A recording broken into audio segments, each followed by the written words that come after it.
Hi Anne. The purpose of this video is for me to demonstrate my work and increase knowledge throughout the e-learning experiences course. I chose to present it through a video as I am most comfortable in speaking and presenting in this manner. Firstly, I will be talking about the differences between my two personal learning environments, rather known as PLEs, which are YouTube and the Sydney Morning Herald. Secondly, I will discuss what I have learned about e-learning in theory and practice. Thirdly, I will demonstrate a new technology that I have learned during the course, which is Prezi.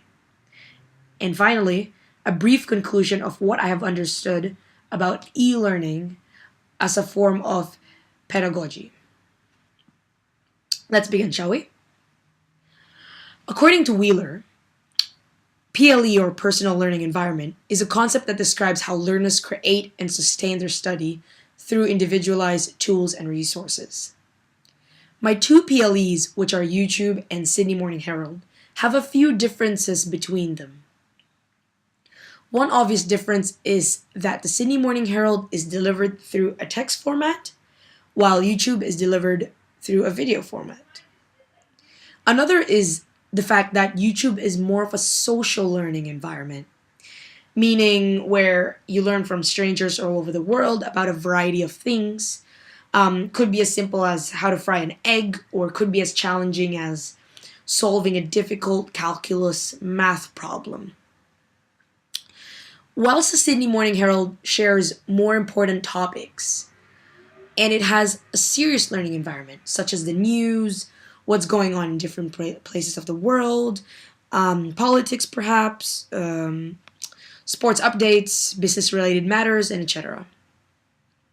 Another difference is that the people who post videos on YouTube could be unreliable.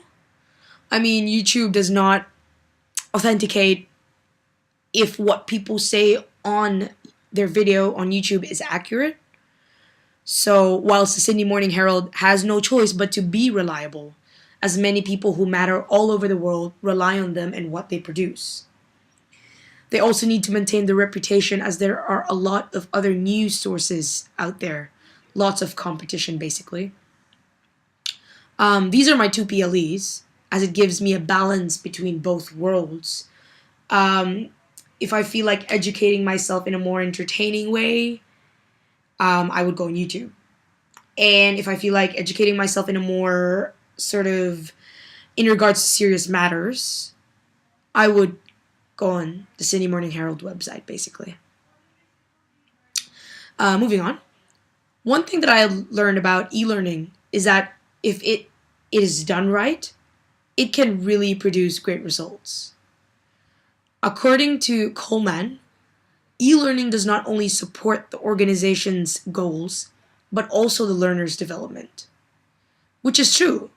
In the organization's interests, e-learning decreases training costs and material costs while increasing productivity.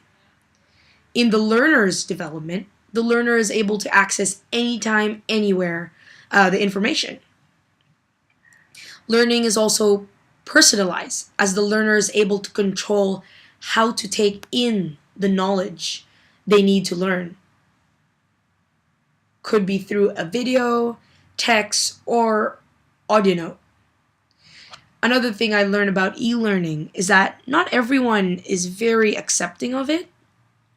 I read an article online, and it talked about how Asian and Arab learners are relatively tepid in regards to their acceptance of e-learning. According to YU,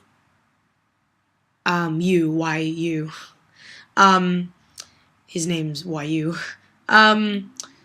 There are some researchers that found that there is a connection between cultural background, learning styles, and cognitive processing. And this is evident when De Wolf stated that in Hong Kong, people are hesitant and reluctant to embrace online shopping despite the fact that Hong Kong is one of the main shopping destinations in Asia, and the proven success of online shopping elsewhere. The new technology that I have learned throughout the course is Prezi.